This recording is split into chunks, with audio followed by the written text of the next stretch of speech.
Este documental no solo trata de la historia del sector abandonado del ferrocarril al Atlántico y de su exploración a través de la densa jungla entre Cartago y Limón. Es acerca de la historia socioeconómica y política de Costa Rica, que involucra diferentes clases sociales muy marcadas y diferentes culturas y nacionalidades. Es acerca de geografía nacional, agronomía y revoluciones sociales y laborales. Es una historia llena de progreso, pero también de injusticias, tragedias y muerte.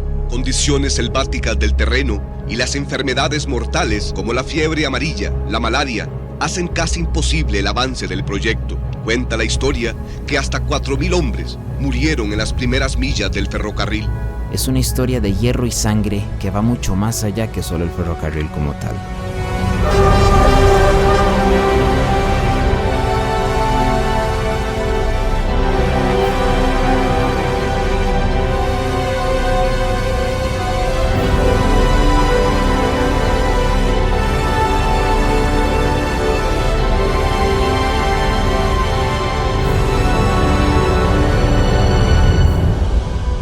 En una aventura anterior exploramos algunos puntos históricos del ferrocarril al Pacífico y su historia. Sin embargo, la exploración de este segmento del ferrocarril al Atlántico será una tarea mucho más complicada debido a que gran parte ha sido devorado por la vegetación, caído al vacío tras deslizamientos de tierra, cubierto por derrumbes o arrastrado por la furia del río Reventazón. Ahí, por ejemplo, quedaron las líneas colgando. Eso no es un puente ni nada, eso es que aquí hubo un deslizamiento también. Al estar ahí entendí por qué ese segmento del ferrocarril fue una obra titánica que hasta hoy en día con la tecnología actual sería bastante complicado de hacer y mantener. Y también viví en carne propia condiciones similares a las que vivieron muchos trabajadores de la línea férrea con respecto al clima, la dificultad de terreno y la fauna hostil.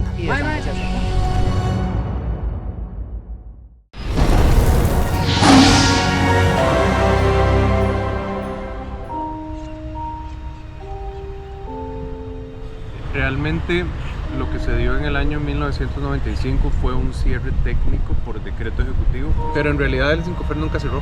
Eso fue un cierre técnico, no hubo operaciones. Eso le generó mucho caos en la institución, tanto que al día de hoy todavía tenemos problemas generados a partir de esa decisión, porque los activos ferroviarios no fueron bien administrados, se descuidaron las propiedades, las locomotoras, muchas locomotoras quedaron en algunas zonas a lo largo de la vía férrea hacia el Pacífico, en el Atlántico. Después, en el año 2005, se utilizaron las vías férreas de aquí, de la zona metropolitana, para hacer un transporte de pasajeros, y otra vez poco a poco ha ido levantando hasta que tenemos lo que tenemos el día de hoy, ¿verdad?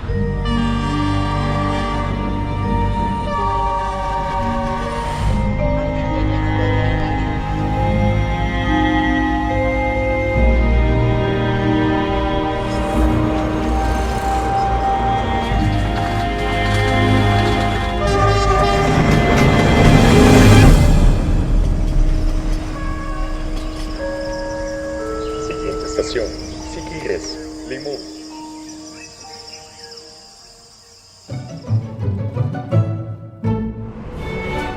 Esta es la estación al Atlántico en la capital, que al igual que la estación al Pacífico, sus nombres han perdido todo sentido, ya que desde ninguna de las dos se puede llegar ni al Atlántico ni al Pacífico. Sin embargo, una institución como el Incofer, que ha estado impulsando la movilidad sostenible, no permite subir bicicletas no plegables en sus trenes, lo cual es muy importante ya que la unificación de estos dos medios de transporte ha sido históricamente la clave para el éxito de cualquier planeamiento urbano de las ciudades más importantes y mejor conectadas del mundo durante los últimos 200 años, mejorando así la movilidad y la salud física y mental de su población.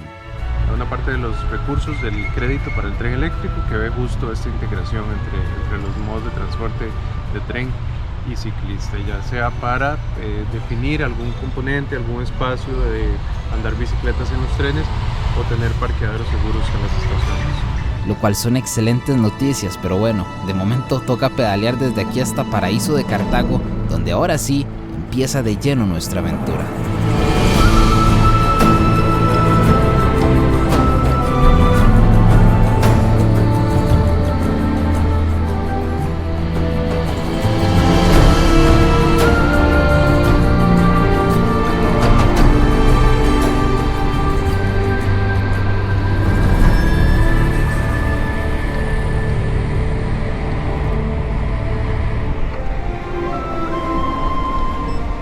Bienvenidos han de vuelta a una aventura más. Nos encontramos aquí en Calle Mero, dirección hacia Paraíso de Cartago. Como podrán ver, es un día maravilloso y estamos rumbo al primer punto histórico en este recorrido salvaje.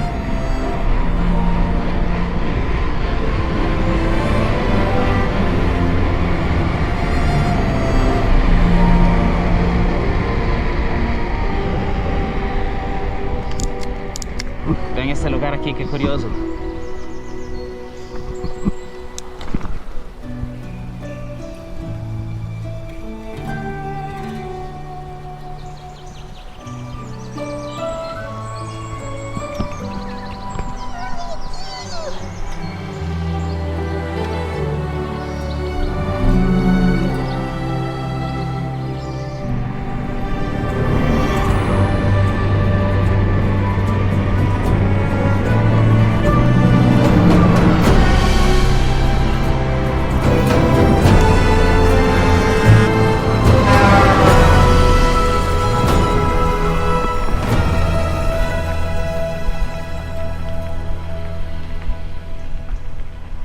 Aquí, como podrán ver, se acaba el camino y empieza un trillo a través de una zona boscosa y bueno, se empieza a apreciar un poquito lo que es el ferrocarril. Como podrán ver, está completamente cubierto por vegetación y a partir de aquí es donde empieza un recorrido a través de la jungla, de una zona muy boscosa donde vamos a tener que cruzar ríos a pie, donde no hay puentes, donde el camino casi que desaparece porque son lugares muy remotos que no son muy transitados. Pero ahorita en este lapso, lo que es de Paraíso hasta Juan Viñas, voy a tener que estar entrando mucho en lo que son zonas boscosas para luego volver a salir a la civilización, entre comillas, porque vamos a ver muchos pueblitos, ¿verdad? Remotos, pero que tienen sus caminos y todo.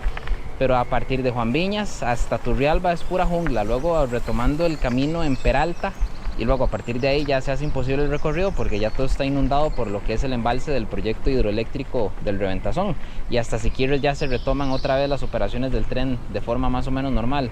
Entonces va a ser un recorrido muy de bosque. Espero que el clima se preste. Está haciendo un día muy bonito hoy, espero que siga así, porque si se pone a llover mucho, estamos en época lluviosa, pues se pueden crecer los ríos, puede ser muy complicado lo que es el descender por ciertos barrancos, ¿verdad? Porque se ponen resbalosos, hay mucho barro, ha estado lloviendo mucho recientemente, pero bueno, eso es lo bonito de la aventura. Aquí vamos.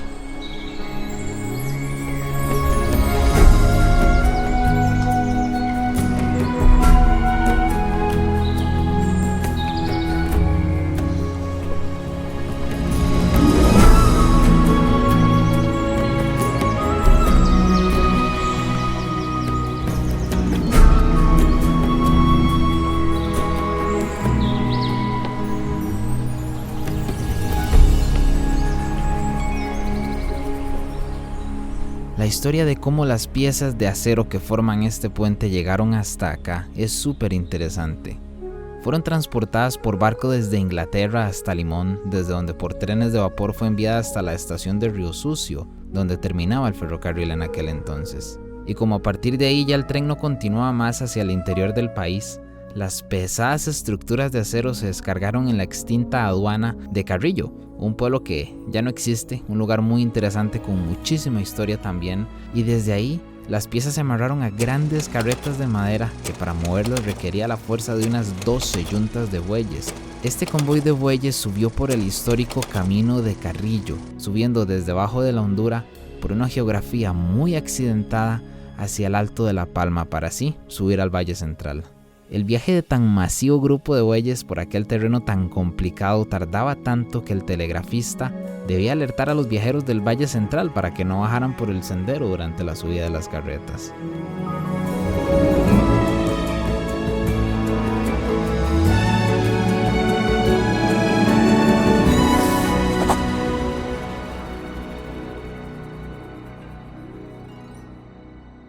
Voy a llamar a mi mejor amigo que siempre ha apoyado este proyecto desde el inicio, porque quiero vacilarlo, porque él le tiene pero pavor a las alturas. Y aquí se ve feillo. Madre Diego, madre. Dele vuelta a la cámara, por el amor a Dios. Me va a vomitar. Madre, qué asco, madre, me agarró una vara y eso que acabo de desayunar, güey. Uy, no, madre, Diego. O sea, está más seguro ahí en su casita, en su cama, tranquilito, madre, editando videos. Pero tengo que venirlos a grabar, weón, para editarlos primero. Bueno, sí, ¿verdad? Bueno, madre. Yo, loco, güey. Bueno, madre, yo lo acompaño. Bueno, pero igual.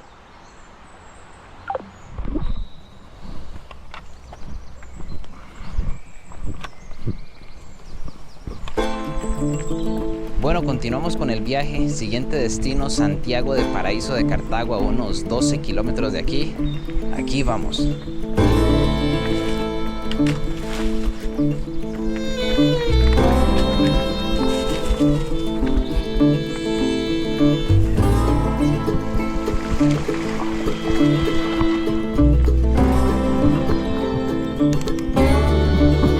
Wanderlust.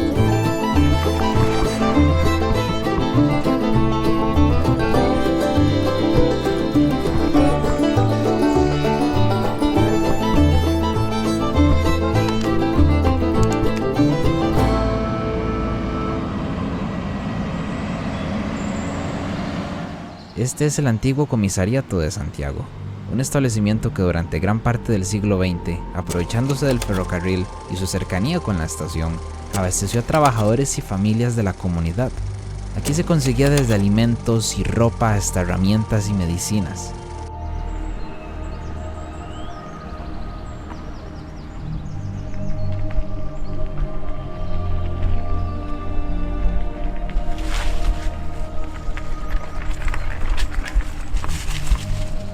Allá se ve nuestro siguiente destino con unos 80 metros de altura, el puente sobre el río Virriz.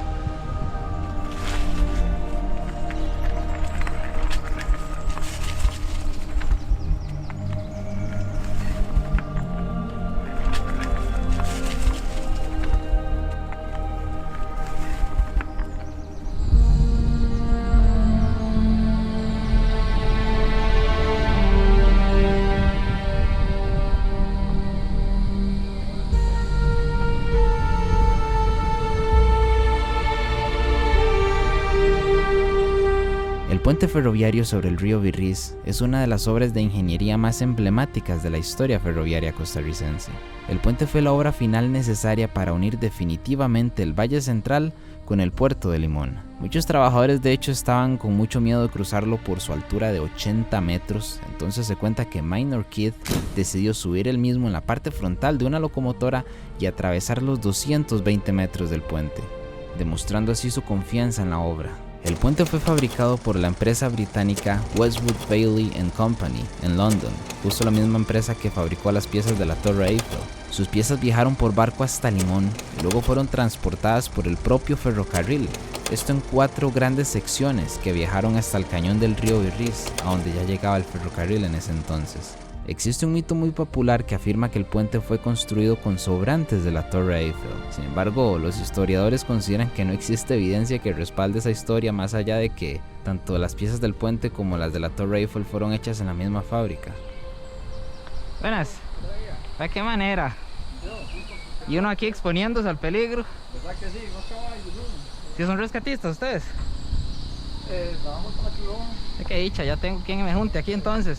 No, pero estoy libre yo. Estoy fuera de servicio.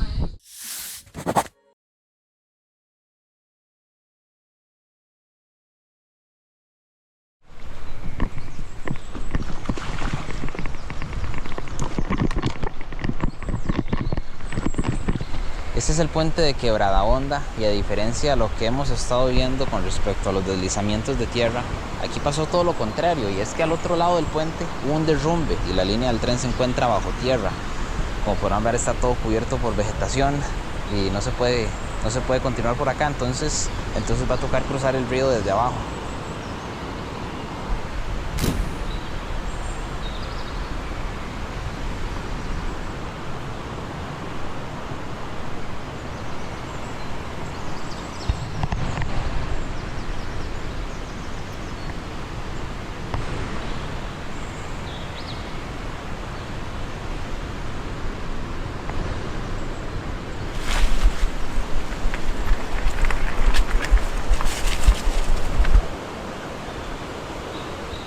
Aquí hay un puente, pero uy, está horrible. No, hombre.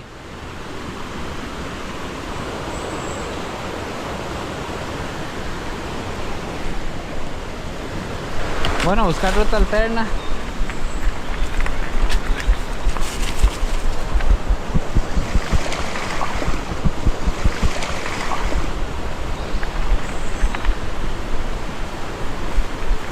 De aquí hay que volver a la civilización, voy a subir por Naranjo a Juan Viñas y de Juan Viñas hay que ir a Santa Marta, donde ahora sí empieza el recorrido salvaje de jungla, de terrenos complicados, va a ser una locura.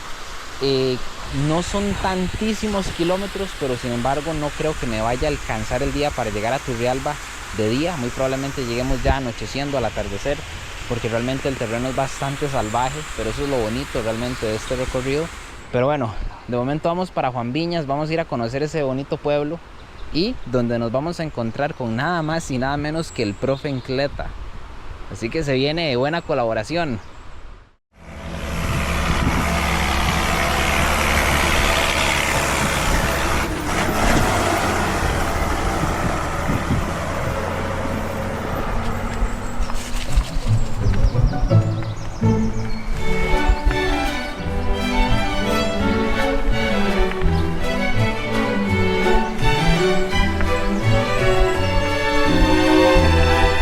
Bueno, bienvenidos a Juan Viñas, un pueblo que desde antes de la llegada del ferrocarril ya producía café y caña de azúcar también, aunque realmente fue el ferrocarril al Atlántico lo que transformó este pueblo en un gran centro comercial, y desde la estación, que de hecho justo ahorita vamos a ir a ver, pues salían grandes cantidades de café y de caña de azúcar hasta Limón, para ir luego a Europa y Norteamérica. Y es algo muy interesante porque la historia de Juan Viñas demuestra que realmente el ferrocarril no solo unía a los pueblos, ¿verdad? También impulsó industrias y bueno, dio origen a comunidades que todavía conservan ese legado hoy en día, como podrán ver. La llegada del ferrocarril hizo que Juan Viñas dejara de ser una comunidad rural aislada e impulsó su crecimiento con la llegada de algunos de los empresarios más influyentes de Costa Rica. Corría el año 1850 cuando la familia de Venancio Sandoval estableció una de las primeras fincas permanentes en la región, conocida como Naranjo. Años después, hacia 1865, los registros históricos ya mencionan otra extensa propiedad denominada Hacienda Juan Viñas, desarrollada por las familias Iglesias y Tinoco. Desde sus inicios, Juan Viñas basó su economía en la producción de café y caña de azúcar. Sin embargo, la llegada de las líneas férreas permitió exportar estos productos a Europa, transportar trabajadores y comerciantes y a la vez traer bienes y maquinaria pesada para mejorar la productividad. Entre los nombres más importantes de las familias que impulsaron el desarrollo en Juan Viñas están los hermanos Lindo, quienes llegaron a Costa Rica desde Jamaica en 1885 para trabajar con Minor Keith durante la construcción del ferrocarril. Sin embargo, atraídos por el potencial económico que ofrecía la región, en 1907 compran la hacienda Juan Viñas por unos $400,000, aproximadamente unos 6.700 millones de colones en 2026. Luego invirtieron en la modernización del ingenio y se quedaron para convertirse en comerciantes, banqueros y grandes productores agrícolas. Otra familia que dejó una profunda huella en Juan Viñas fue la familia de los Ernest, originaria de Inglaterra. Llegaron a Costa Rica en 1893 y establecieron la hacienda Rosemont, convirtiéndose así en pioneros del cultivo y la exportación de café. Su finca incluso llegó a contar con 16 kilómetros de vía férrea interna utilizada para transportar el café hasta la línea principal del ferrocarril. Y es por eso que sin el ferrocarril al Atlántico, terminado en 1890, la historia de Juan Viñas hubiese sido muy diferente.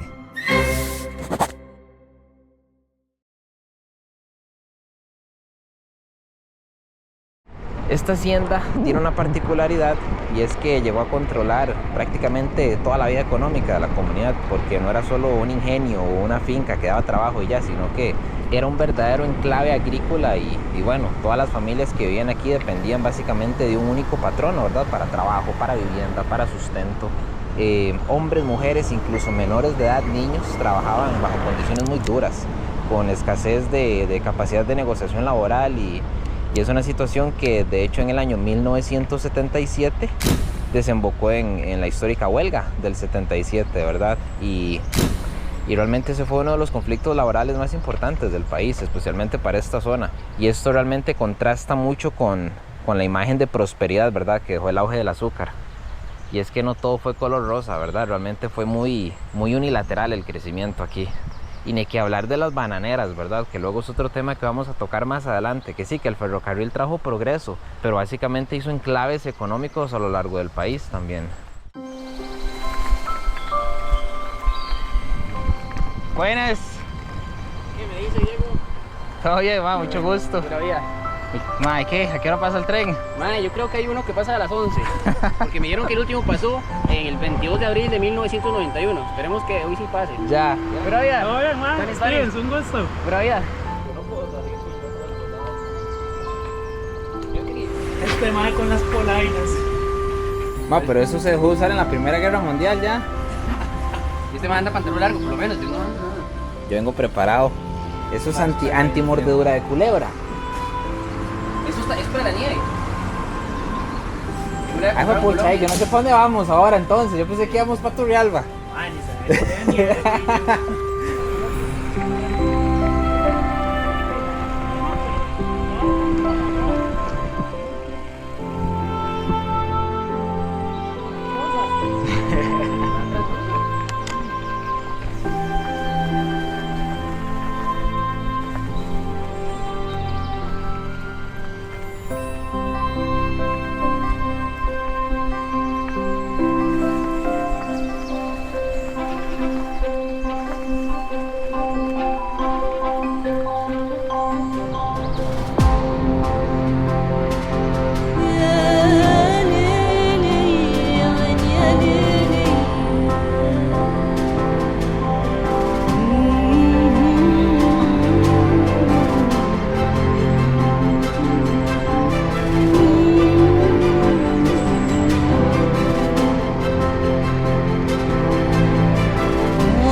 Vean un tornamesa.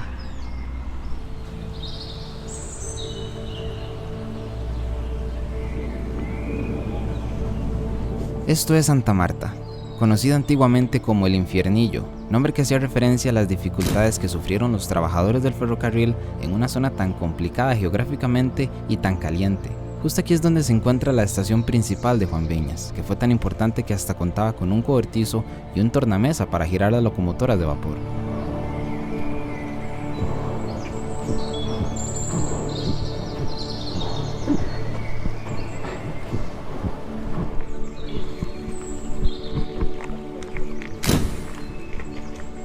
La nueva línea vieja. No, la nueva línea vieja. Bueno, esa es la estación de Santa Marta. Ahora se le conoce como estación de Santa Marta, pero originalmente cuando el tren aún circulaba, ¿cómo está esto? Era la estación de Juan Viñas, realmente. Ya está obviamente muy deteriorada, no es como las de la ruta del Pacífico, que están hechas de cemento, porque bueno, las gestionaba el Estado. Al final de cuentas, este ferrocarril era una cuestión privada, más que todo para el transporte de mercadería, y el tema de los pasajeros pues realmente no era la prioridad para los dueños de la Northern Railway Company, y pues bueno, se hacía lo mínimo realmente. De hecho, aquí está lo que fue el baño, y vean cómo está. También era un baño bastante humilde para hacer instalaciones relativamente importantes para un pueblo, ¿verdad? Y bueno, así es como ha envejecido, unos 30 años, poco más, poco menos, depende de cuándo fue la última vez que le dieron mantenimiento. Y aquí está ya caliente.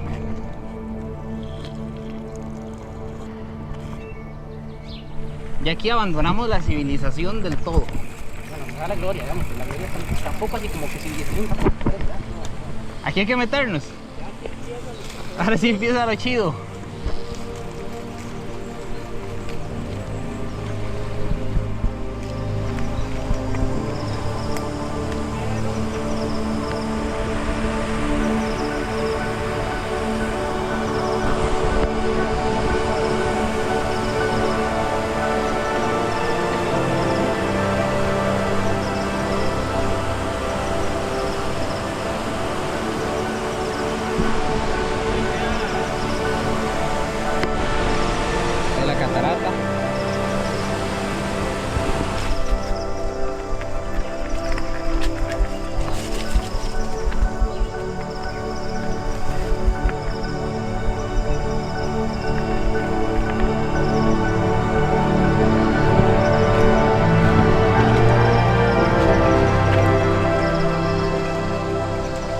imagínense el tren turístico, qué vistas tendrían todo este recorrido.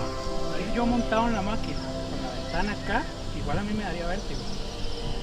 Sería parte del encanto del recorrido. Pero es paredes como las que se ven acá, de este lado del ventazón, que ves, son muy rocosas. Ajá. Es también de lo que se veía de este otro lado acá en Santa Marta. Sí, es un cañón, literalmente. Es parte de lo que hizo muy difícil esta zona. De hecho, en un libro está documentado del por qué a Santa Marta se le dice el infiernillo y a la Gloria se le bautizó como la Gloria. Era porque los trabajadores, según se cuenta, acá en esta zona fue tan difícil el acceso, aquí antes se llamaba la laguna.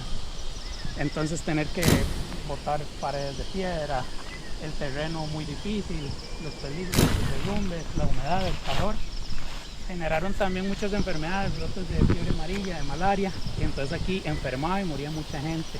Entonces cuando llegaban aquí decían que era el infiernillo, y entonces cuando los que los pasaban de acá allá era que los estaban pasando del infierno a la gloria. Y por eso se llama la Gloria. Y por eso acá le dejaron el infiernillo y allá la gloria. Están muy buenas historias. En serio tengan cuidado que esta zona sí es más. Sí. Bueno, mae. ¿Ah? ¿Qué pasó? Madre, que nos das tres verlo. ¿Por qué? Madre, cualquier cosa te vas y te vas o sea, cualquier resbalón. Mae, yo vengo lo más tranquilo. Yo voy a grabar eso. Yo, ¿qué le pasa a este mae? Venimos asustados porque es que Diego no tiene asco. O sea, viene allá montado como si nada.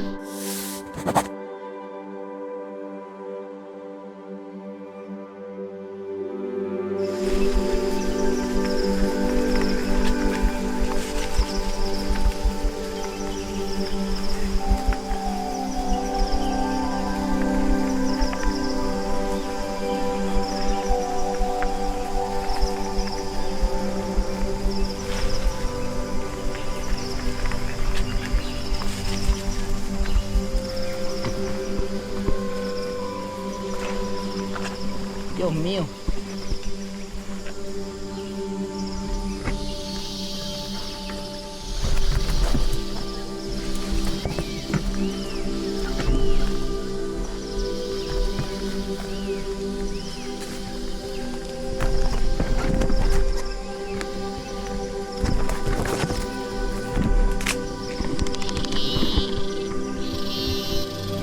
Ajá.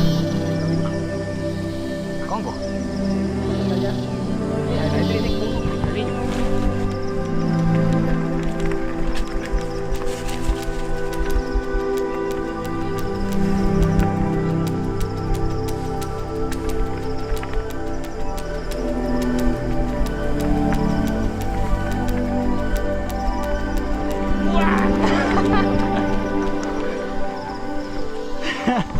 Se pone durísimo, bueno, suavecísimo.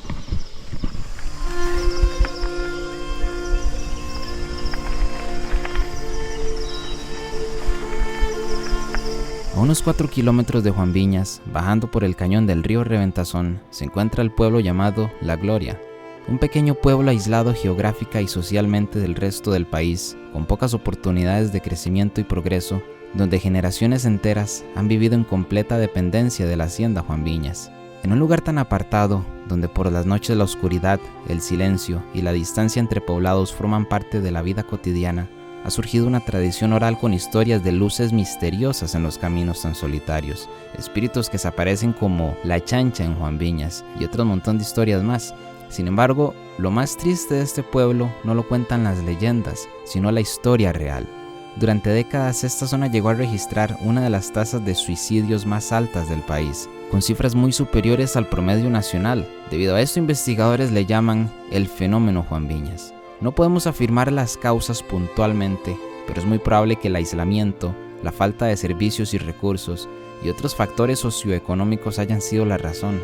Y esto nos hace recordar que, tras el desarrollo económico que trajeron tanto el ferrocarril como la hacienda, existieron comunidades que enfrentaron profundas dificultades humanas, muchas veces invisibles para la historia del país.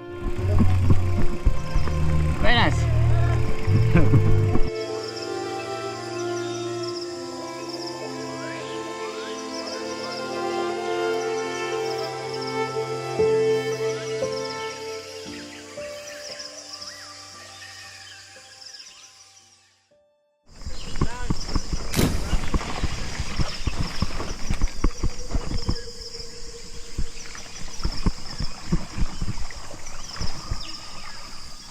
aquí está bonito. Aquí hay como una piedra en el medio, un pedazo de madera, no sé qué es. Está sencillito. No lo intenten en casa.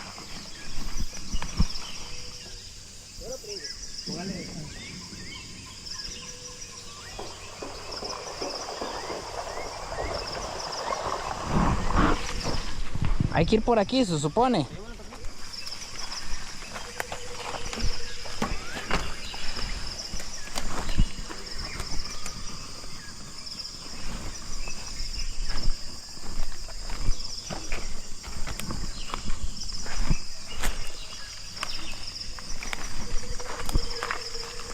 Es una parte que hay un deslizamiento y lo estamos pasando y ya casi llegamos al puente aquí. Esto es causa de un deslizamiento. Todo esto. Las líneas del tren fueron cubiertas por completo.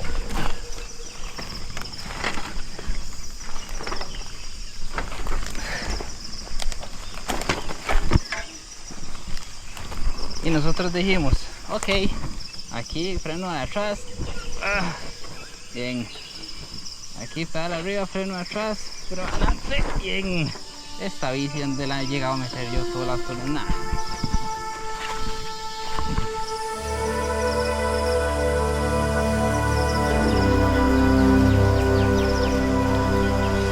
Bueno, aquí está el puente Chis. Yo vine hace unos 5 años y se podía por lo menos cruzar la mitad, porque la otra mitad del puente está caída. Pero vean cómo la naturaleza reclamó. Uno de los puentes más grandes del ferrocarril atlántico. Ese puente era largo, llegaba hasta allá.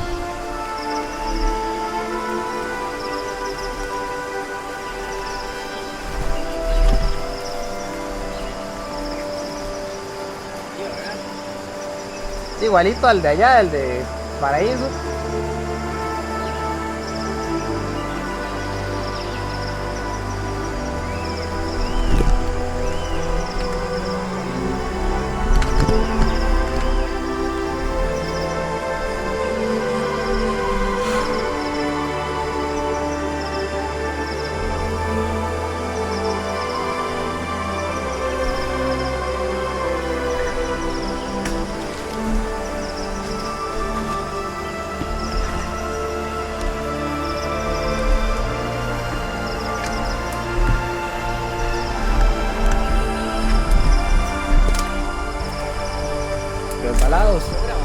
Resbalados, más rápido llega uno.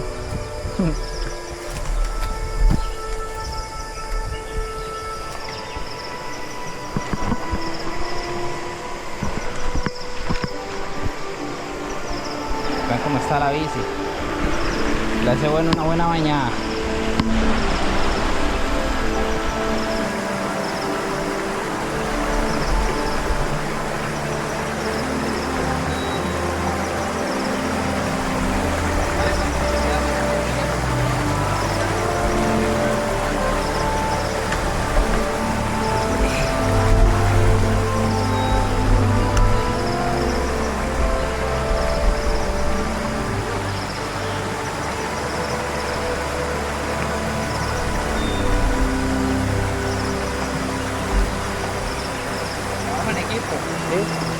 No, de hecho, yo creo que eso el ir 2 nos va a ayudar porque en la parte del guindo se hay como una partecilla que no sirve.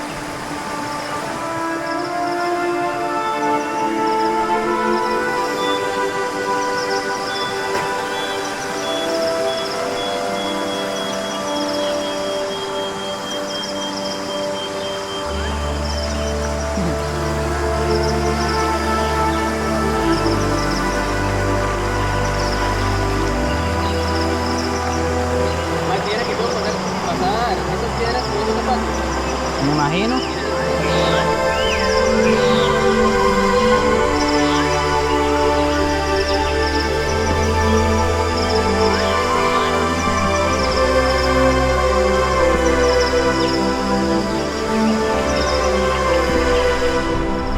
Es una pared de esto.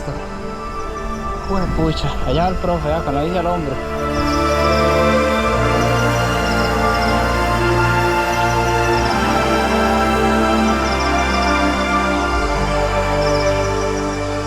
A pesar de que el puente fue una gran obra de ingeniería muy importante, Chis era mucho más que solo un puente ferroviario. Si buscan bien entre la densa vegetación, se pueden encontrar los restos de lo que fue un pueblo lleno de vida, cuyas actividades económicas estaban ligadas por completo al ferrocarril. Pero, con el paso del tiempo, el tren dejó de pasar, el pueblo se fue quedando en silencio y la naturaleza comenzó a reclamar de vuelta lo que era suyo.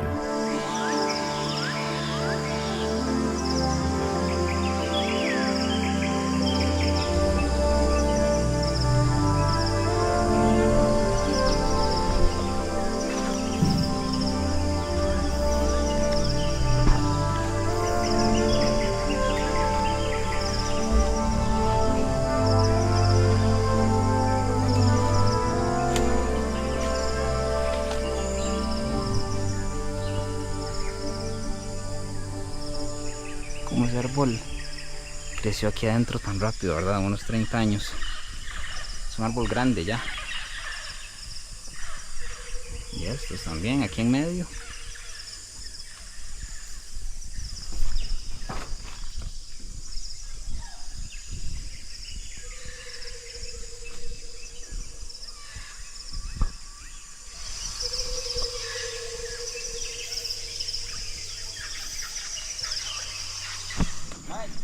Yo les puse un video suyo a los carajillos de séptimo el año pasado.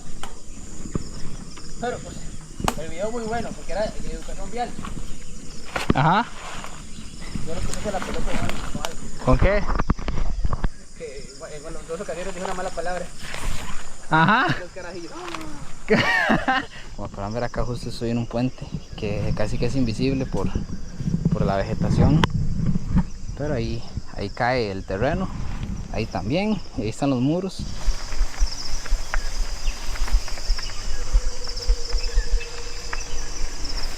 ¿Ya?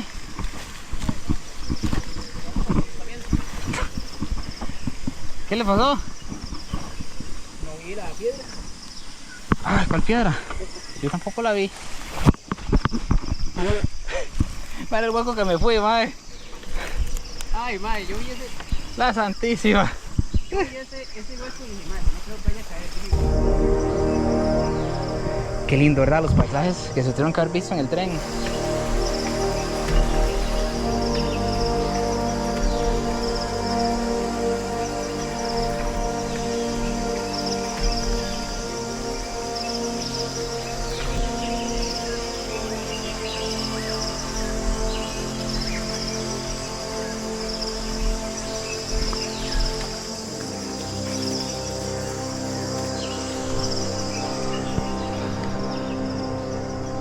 Otro deslizamiento.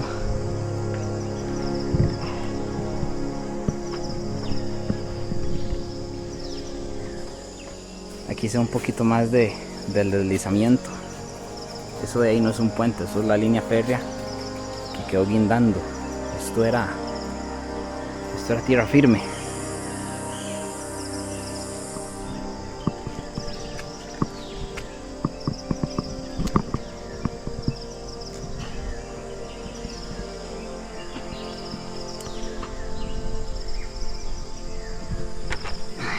A ver. Se me metió algo ahí, sí. Ya lo saqué, más. Ya más que se golpeó durísimo esto.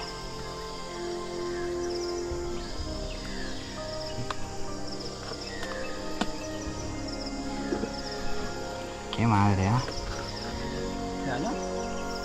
Yo creo que doblé el hangar del pasador, porque se ve, hasta que se ve claro.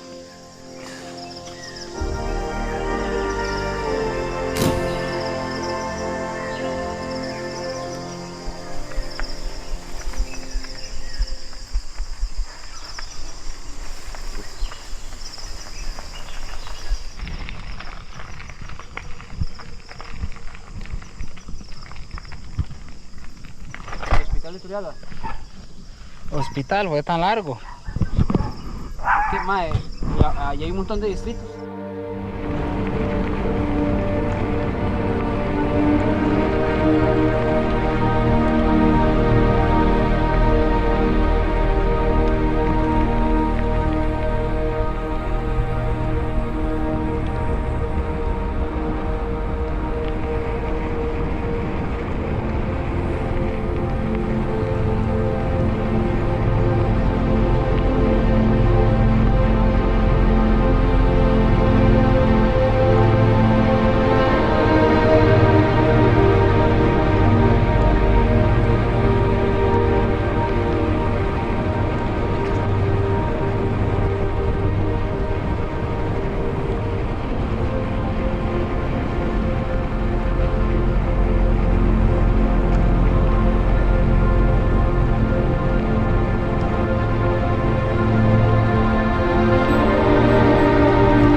Mágico, mágico. Este clima. Una belleza.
Qué bonito, difícil, pero bonito.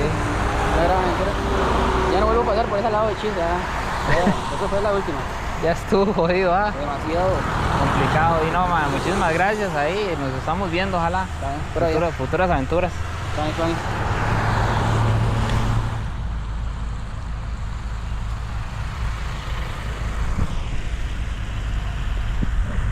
Y se marchó. Buenas.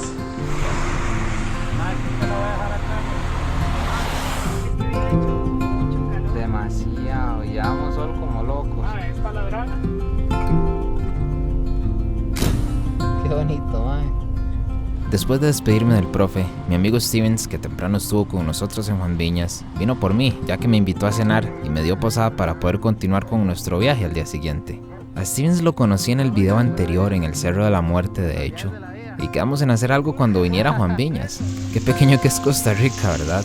Pero bueno, muchas gracias a él y a su familia por acogerme en su hogar. Kiki se llama esta. Hola Kiki, se llama igual que la bici. Hola Kiki. Como lo chinea uno aquí, qué manera.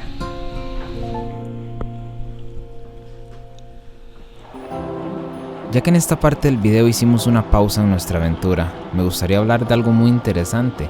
Y es que investigando varias cosas para este video, pude conversar con varias personas tanto en grupos de redes sociales como en persona, que son muy apasionadas por la historia del ferrocarril y por los trenes en general. Miembros de comunidades que suben fotos y videos de trenes, que viajan a otros países solo para ver trenes, o personas de todas las edades que, al igual que a mí, tienen como hobby los trenes a escala y hacer dioramas, algunos con proyectos súper detallados que han tardado literalmente años en hacerse. A mí personalmente siempre me han gustado las máquinas de vapor, especialmente por la serie Thomas y sus amigos, que bueno, al ser en aquella época con maquetas realistas tenía ese toque especial, ¿verdad? Que sembró una semilla para que hasta hoy en día me gusten los trenes. De hecho, quiero compartirles una anécdota muy interesante que estaba recordando con mi amigo Kevin, que me acompañó a grabar un poco de material para este video.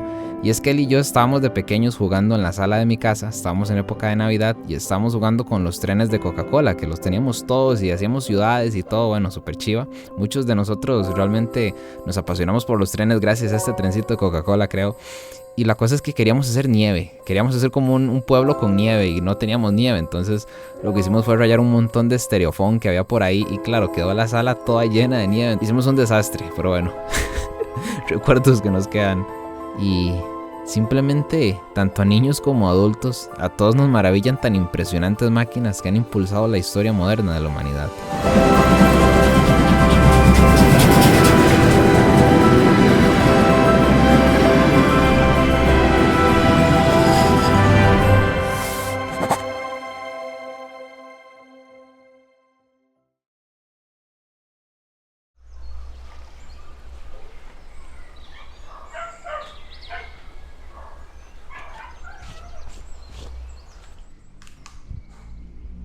Esa es Kiki y Kiki. La Kiki, mi Kiki, es la legítima Terrenator. En 4 años, tras tantos kilómetros y tantos viajes por todo el país, nunca me ha fallado. Y esta vez, a pesar de recibir un golpe tan feo, con los ajustes que le hice, pues bueno, logré que todo funcionara más o menos bien, al menos por ahora, ya que más adelante en el viaje todo se complicará aún más. Pero bueno, de momento, sigamos disfrutando del recorrido.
Turrialba tiene tanta pero tanta historia relacionada al ferrocarril como a otras cosas en general que necesitaría otro video completo de unas 2 horas hablando exclusivamente de este lugar. Fue alrededor de esta estación donde un pequeño caserío llamado Guayabal se fue convirtiendo poco a poco en la ciudad moderna que se convirtió en uno de los centros ferroviarios más importantes de Costa Rica. Gracias al ferrocarril, Turrialba desarrolló su infraestructura y economía sin nada que envidiarle al Valle Central a pesar de su lejanía, convirtiéndose en una ciudad próspera y un punto clave para el desarrollo del país. También gracias a eso luego Turrialba logró sobrevivir al cese de operaciones del ferrocarril y seguir aún así creciendo.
Estuve en Peralta el año pasado, pero bajé por Guayabo cuando vine desde el volcán, que eso está en un video que lo pueden ver en el canal Aventuras por Turrialba. Y de aquí empieza a ver el río Reventazón. Se divisa bien parte del proyecto hidroeléctrico también y el Cerro Terrón de Azúcar.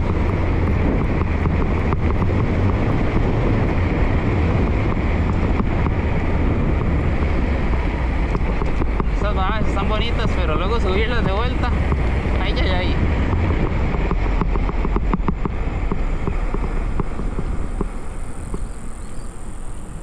Hay un deslizamiento, no sé qué tan reciente será, pero se ve lo suficientemente reciente como para que no haya vuelto a crecer vegetación, ni empezado a crecer. Y eso es parte de la problemática de este sector, que bueno, realmente no es que el río hizo cañón naturalmente, sino que eso es una falla tectónica y es mucho más profunda, por ende tiene acantilados más pronunciados. Aquí se puede ver donde baja otra tubería del proyecto hidroeléctrico que hay aquí. Eso es una planta y también se aprovecha eso, que como estos acantilados son tan pronunciados, el agua puede bajar con mucha fuerza también, tanto la de los ríos principales como el Reventazón, tanto de otros ríos aledaños que van a dar al Reventazón. Entonces son buenísimas para generar electricidad y todo ese tipo de cosas.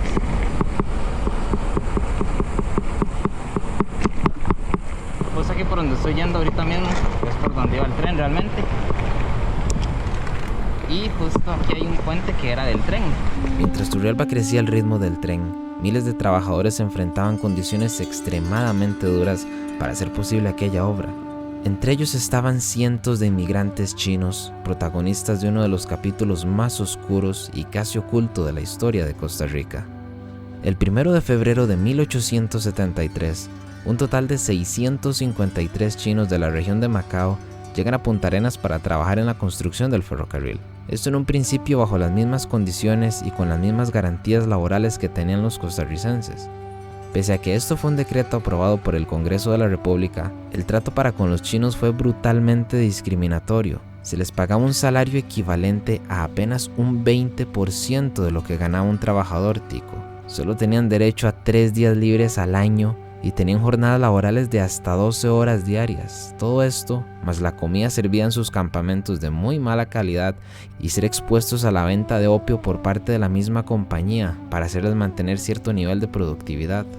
Todo esto empezó con el empresario Otto Hub, quien fue comisionado por el gobierno para comprar a los orientales y traerlos al país para venderlos. Sí, escucharon bien, comprar y vender. Un tráfico de humanos empezado por el propio presidente Tomás Guardia estableció un precio de entre 350 y 400 pesos por cada trabajador chino. Según el historiador estadounidense Jeffrey Casey, Tomás Guardia compró unos 14 chinos, entre ellos uno para cocinero. En sus contratos se podían encontrar cláusulas que hablaban explícitamente de compra por periodos de 8 años, lo cual les ponía literalmente en condición de esclavos en pleno siglo XIX.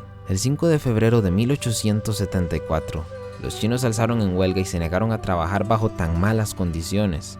Ante la actitud poco cooperativa y tirana por parte de los contratistas de los chinos tuvieron que terminar defendiéndose con piedras y palos. Ante esta situación, se solicita al gobernador de Cartago el enviar efectivos del ejército para restablecer el orden.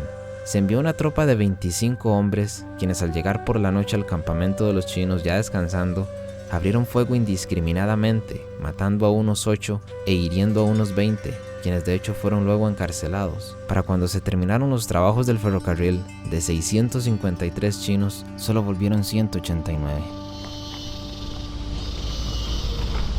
Buenas, aquí es para ir a Peralta. Sí, señorito. Aquí directo. Directo. Ah, es que el mapa me está diciendo que me volviera a agarrar un camino en línea recta y no hay, ¿verdad? No. Ah, ok. Es que ese era el antiguo camino. Ajá. Pero el río se lo llevó. Ah, ok.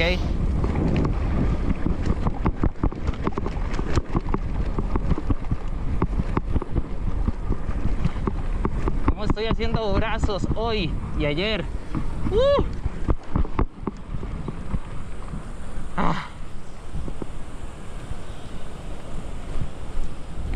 Bienvenidos a Peralta.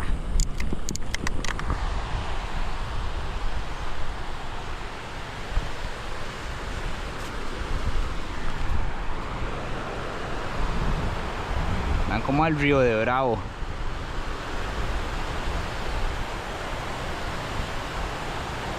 Peralta es uno de esos lugares cuya historia está casi completamente ligada al ferrocarril. A diferencia de Juan Viñas o Turrialba, no era un punto importante antes de la llegada del tren. De hecho, el ferrocarril prácticamente le dio origen. Al estar justo en medio camino del recorrido entre Siquirres y Turrialba, se convirtió en un punto de importancia debido a la necesidad de infraestructura para abastecer las locomotoras, esto tras tantos kilómetros desde la última estación de importancia. La estación de Peralta permitía realizar cruces y maniobras operativas gracias a sus intersecciones en forma de Y y aparcaderos. Más allá de ser solo un punto de abastecimiento para los trenes, Peralta se convirtió en un centro de movimiento de carga y productos que producían las grandes fincas de sus alrededores, llegando a tener grandes bodegas y hasta una secadora de café. La gente venía de las fincas de Guayabo, Santa Teresita y hasta del otro lado del río Reventazón como 3X. Todo esto para montar carga al tren para ir a vender a Turrialba, al Valle Central o a Limón. También en Peralta, una familia de chinos que se quedó en el país tuvo por varias generaciones un comisariato, siendo uno de los primeros súper de chinos que existió en el país. Bueno, dejé la Kiki donde Chato, que conocimos en la aventura anterior aquí en Peralta. Y ahora aquí toca caminar. No es mucho lo que hay que caminar realmente. El problema es que puede que de estos ríos, de los varios que hay para allá, estén muy crecidos. Como ha estado lloviendo tanto, esperemos que no, porque si no, no podría cruzar. Pero esperemos que todo bien. Qué bonito este camino, me hubiera gustado haberlo hecho en bici, pero es que luego no voy a poderla llevar por un segmento que hay por allá. Mejor dejarla segura ya. Nos hacemos una caminadita aquí, un par de kilómetros. Ahí están los caballitos, hay un montón de vaquitas ahí. Al fin veo vacas, porque en Turrialba no hay vacas, porque están por lo general en la zona norte, en la zona más rural. Y en Juan Viñas, solo pura caña por todo lado.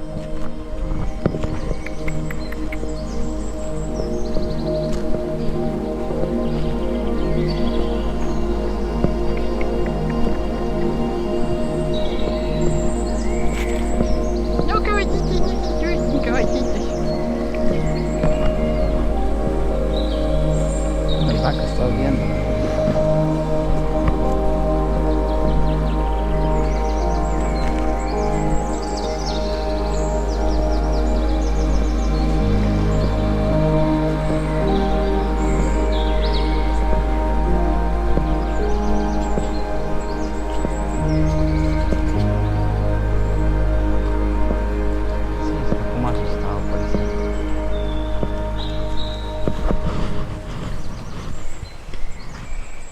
Qué raro, ¿eh?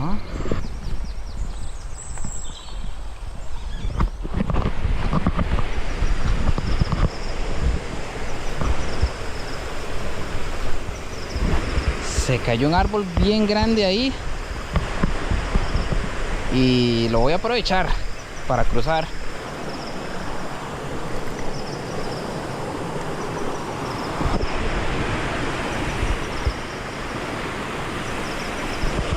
Tal vez si logro llegar a ese tronco, puedo llegar hasta allá. El problema es que hay hormigas y no quiero majarlas.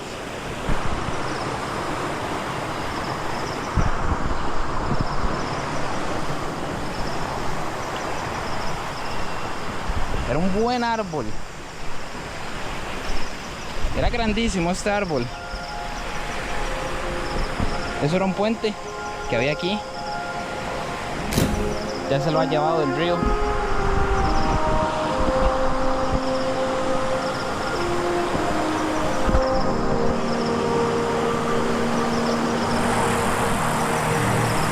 Ouch, esto punza.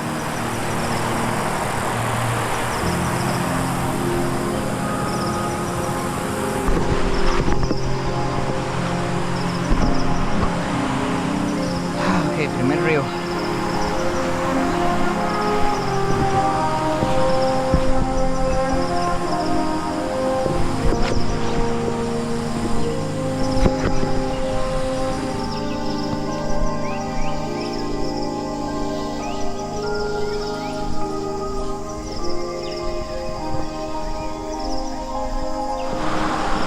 tremendo río.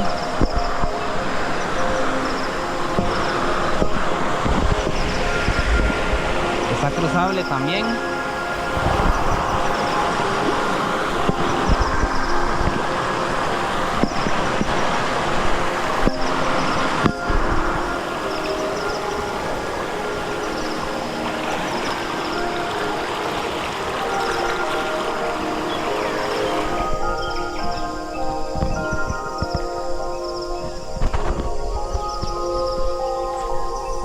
Bueno, llegamos. El túnel de Peralta.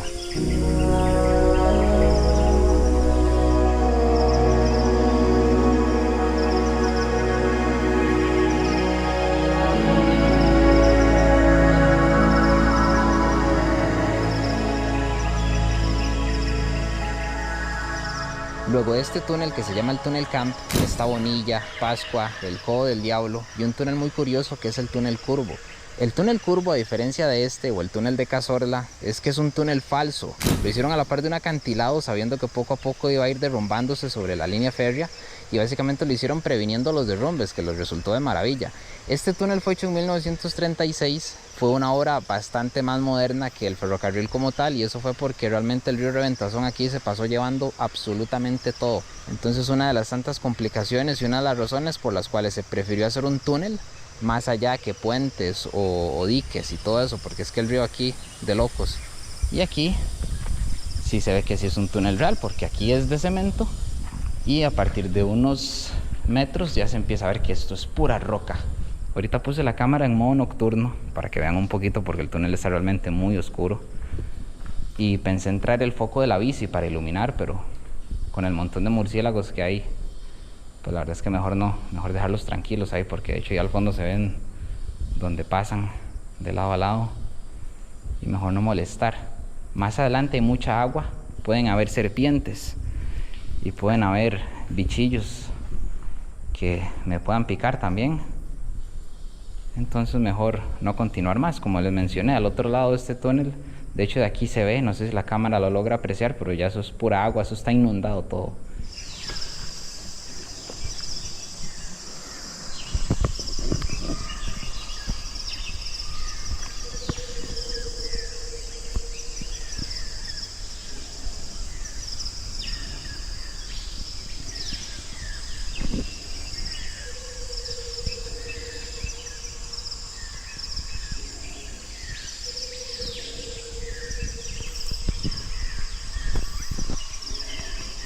Este túnel es exactamente la división entre Cartago y Limón.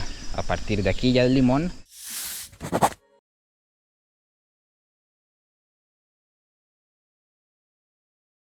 Bueno, zapatos secos, de vuelta al camino. Se logró. Parece que no va a llover. Ya se calmó un poquito, porque sí me preocupó mucho el tema de que pudiera venir una cabeza de agua o algo parecido, que el río se complicara y no pudiese cruzar y quedarme ahí atrapado. Pero bueno, eso es lo que uno se expone a la aventura, eso es lo bonito, ¿verdad?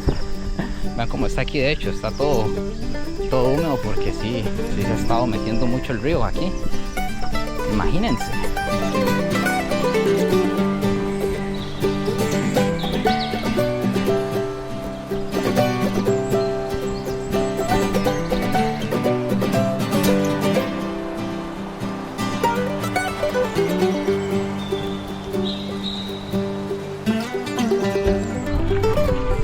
Ya sigue el pachangón aquí.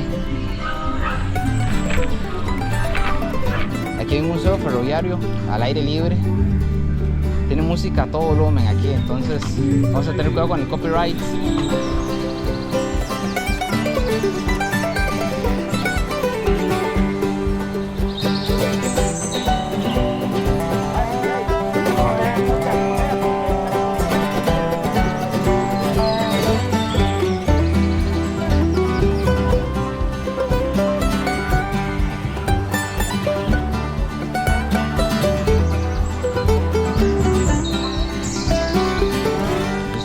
Con leche de vainilla. Buenas. Hola, buenas. Tras unos 30 kilómetros después de ajustar la transmisión de la bici, al empezar a subir de vuelta a Turrialba, el pasador perdía tensión al pedalear y cambiaba las marchas hasta la más pequeña, haciendo que fuese básicamente imposible avanzar en ascenso. Qué madre. Y bueno, no solo fue el hangar, también fue el pasador que se había dañado. Para los que no saben de bicis, Shimano es como decir Toyota. Son componentes de muy buena calidad y resistentes, para mí lo mejor que existe, y más que todo a partir de estos modelos como Deore, SLX, etc. O sea, realmente el golpe que recibió fue muy fuerte en un descenso muy rápido ahí, más bien milagro yo no me caí, y lo primero que pensé fue, Noé me va a matar. Lo llamé por teléfono y le conté la situación, y sin pensar 2 veces nada más me dice, ma, voy a comer algo y salgo para allá. Para los que no conocen a Noé, Noé es el mecánico de Bike Clinic, un taller que es parte de este proyecto y que me ha estado apoyando mucho durante este par de años. Ya estaba anocheciendo y hasta empezando a llover, y yo como a unos 13 kilómetros de la civilización y casi que sin señal la mayor parte del tiempo, y Bike Clinic estaba justo dándole apoyo al evento de la Vuelta al Lago en Tilarán de Guanacaste, y desde allá Noé vino a rescatarme hasta esta zona boscosa casi en el Caribe del país. Entonces eternamente agradecido con Bike Clinic por esto y por todo lo que han hecho ya antes por este proyecto. Y bueno, al final, más que solo corregir los daños por el golpe, que eran normales, completamente corregibles, Noé terminó haciendo un tune-up completo a pesar de haberle dado mantenimiento aquí que hace apenas un par de meses. Realmente les agradezco un montón a Bike Clinic. Búsquenlos en Instagram, ahí tienen el número de teléfono y todo por si los quieren contactar, realmente son los mejores. Y bueno, ya que no pude volver en tren a Curridabat como hubiese sido completamente posible a inicios de 1995, veamos qué planes tiene el Incofer para el futuro. Bueno, planes tenemos el más, digamos, a corto plazo, y el que está más cerca de materializarse es el tren eléctrico de pasajeros, que se conectaría las provincias de San José, de Alajuela y Cartago, con una duplicación de la vía férrea. Hoy lo que tenemos es una vía simple, entonces aquí estamos duplicando la vía férrea. Estaríamos electrificando todo el sistema y comprando trenes eléctricos, y eso lleva a la remodelación de estaciones, algunos parqueaderos, tener también pasos a desnivel en donde van en las intersecciones de mayor flujo vehicular. Entonces es una modernización del sistema, una modernización integral. Para eso existe un financiamiento por $800 millones de 2 bancos internacionales, BCIE y Banco Europeo de Inversiones. Bueno, el Fondo Verde del Clima también, que esto hace que la inversión pagada tenga unas tasas de interés muy bajos, o sea, el préstamo tiene unas tasas de interés muy bajos, entonces es positivo para las finanzas del país. ¿Verdad? Estamos trayendo inversión pública de algo que nunca se ha hecho, que es la movilidad, una inversión masiva en movilidad. Eso es una deuda que el Estado costarricense tiene con la población, mejorar el transporte público y a las mejores tasas que el mercado ofrece. Luego hay otros planes como el Telca, ya le llamamos distintos, es Tren Huetar, y es una conceptualización distinta a lo que existía antes, porque era importante analizar no solamente el movimiento de carga, sino también los pasajeros que tenemos en las provincias de Limón, y también un componente turístico importante. Entonces, para esto hay que hacer estudios adicionales a los que ya se habían hecho del Telca, porque esos estudios no superaron la fase de preinversión de proyectos, que es tan importante en Costa Rica de acuerdo con el Mideplan. Entonces nosotros ya conseguimos los recursos para poder hacer esos estudios de factibilidad de acuerdo con la normativa vigente en Costa Rica. Eso va a llevar un proceso, pero igual un ente multilateral es la que nos va a financiar esos estudios, va a hacer las contrataciones en conjunto con el Incofer, y una vez que finalicemos la etapa de preinversión, pues ya podremos pasar a la fase de inversión, que eso es probable que va a ser una concesión. Y también la parte hacia el Pacífico, hacia Caldera, es importantísima. Para eso no había recursos para los estudios, pero ya los conseguimos con el BCIE. Vamos a hacer igual los estudios de preinversión, eso es perfil, perfactibilidad, factibilidad, siguiendo la normativa también. Y una vez que tengamos eso listo, pasaremos a la fase de inversión, que también es una concesión. Eso es muy importante pensando en la ampliación del puerto de Caldera y poder llevar el tren y jalar esa mercadería desde Caldera hasta San José. El recorrido de la conexión específica entre Cartago y Limón, ese recorrido histórico es muy complicado, siempre fue muy complicado. De hecho, los reportes de la Northern Railway indican que era una de las vías férreas más complicadas de mantener mundialmente. O sea, estaba siguiendo el recorrido del cañón del río Reventazón, el cual tenía muchos problemas. Existe incluso un libro en el cual la Northern llevó constancia de todo esto, que es interesantísimo, de todos los derrumbes y todo el mantenimiento que tenían que hacer mensual, anualmente, todos los años era lo mismo. Fue un mantenimiento muy complicado históricamente. Entonces, realmente para poder tener otra vez operativo este corredor que conecte la GAM con Limón, hay que buscar otro sitio, y no solo por las condiciones geológicas, etcétera, del lugar, sino precisamente porque la represa del Reventazón inundó 8 o 10 kilómetros del recorrido ferroviario, y no solamente la inundación de esos 8 kilómetros, sino las zonas de aproximación también hay que considerarlas. Al final son como más de 20 kilómetros que ya el ferrocarril no va a poder utilizar más. Entonces existe un compromiso del ICE para que en el momento que el Incofer reactive este corredor, el ICE repone esos 20 kilómetros para que podamos contar con esa parte del corredor. Pero es importante el corredor integral, no solo los 20 kilómetros que nos da, que el ICE dice, tome, aquí están sus 20 kilómetros de vuelta. No, el ICE hace esa restitución, pero el Incofer tiene que hacer todo el proyecto completo entre ambas provincias, entre Limón y Cartago. Y bueno, eso es parte de las cosas que estamos explorando también, pero hay que hacer estudios de factibilidad complicados, porque hay que demostrar cuál es la factibilidad de rehabilitar ese corredor de nuevo, cuál es la viabilidad, la sostenibilidad financiera que va a tener ese proyecto, de dónde van a venir los recursos, cómo se va a gestionar, cómo se va a mantener, cuál es la demanda, contra qué competimos, contra la carretera. La ruta 32 tiene sus derrumbes en la parte del Surquí. Entonces sí hay una posibilidad de hacerlo, claro. Nosotros estamos buscando los recursos para hacer esos estudios de factibilidad de esa conexión que hace falta.